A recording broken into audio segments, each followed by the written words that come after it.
આઈ લવ મોહમ્મદ કેમ્પેઇનનું પાછળનું સત્ય હવે બહાર આવી ગયું। હવે ખબર પડી કે આ પ્રેમ નહીં એક મોટી રણनीति હતી।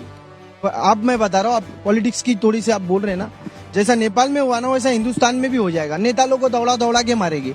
जो गंदे नेता है जो खाली धर्म के ऊपर हिंदू मुसलमान का नाम लेके और पॉलिटिक्स करते हैं, तो उनको घर में घुस के हिंदुस्तान में एक टाइम ऐसा आएगा जैसा नेपाल में हुआ, श्रीलंका में हुआ, नेताओं लोग को दौड़ा के मारे, उनका घर जलाए और उनको पूरी सत्ता ही चेंज कर दी। वो टाइम ज्यादा दूर नहीं, वो जल्दी भी आ सकता है।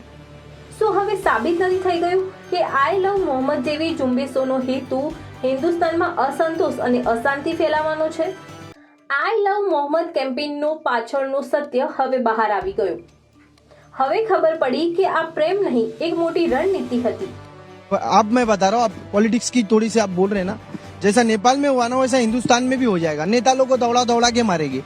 जो गंदे नेता है जो खाली धर्म के ऊपर हिंदू मुसलमान का नाम लेके और पॉलिटिक्स करते हैं, तो उनको घर में घुस के हिंदुस्तान में एक टाइम ऐसा आएगा जैसा नेपाल में हुआ, श्रीलंका में हुआ, नेताओं लोग को दौड़ा के मारे, उनका घर जलाए और उनको पूरी सत्ता ही चेंज कर दी। वो टाइम ज्यादा दूर नहीं, वो जल्दी भी आ सकता है। શું હવે સાબિત નથી થઈ ગયું કે આઈ લવ મોહમ્મદ જેવી ઝુંબેશોનો હેતુ હિન્દુસ્તાનમાં અસંતોષ અને અશાંતિ ફેલાવવાનો છે? આઈ લવ મોહમ્મદ કેમ્પેઇનનું પાછળનું સત્ય હવે બહાર આવી ગયું। હવે ખબર પડી કે આ પ્રેમ નહીં એક મોટી રણनीति હતી। अब मैं बता रहा हूँ, आप पॉलिटिक्स की थोड़ी सी आप बोल रहे हैं ना, जैसा नेपाल में हुआ ना वैसा हिंदुस्तान में भी हो जाएगा। नेता लोग को दौड़ा दौड़ा के मारेंगे।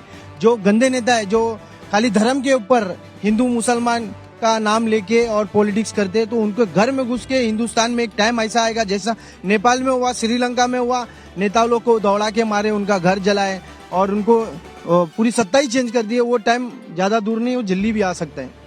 શું હવે સાબિત નથી થઈ ગયું કે આઈ લવ મોહમ્મદ જેવી ઝુંબેશોનો હેતુ હિન્દુસ્તાનમાં અસંતોષ અને અશાંતિ ફેલાવવાનો છે?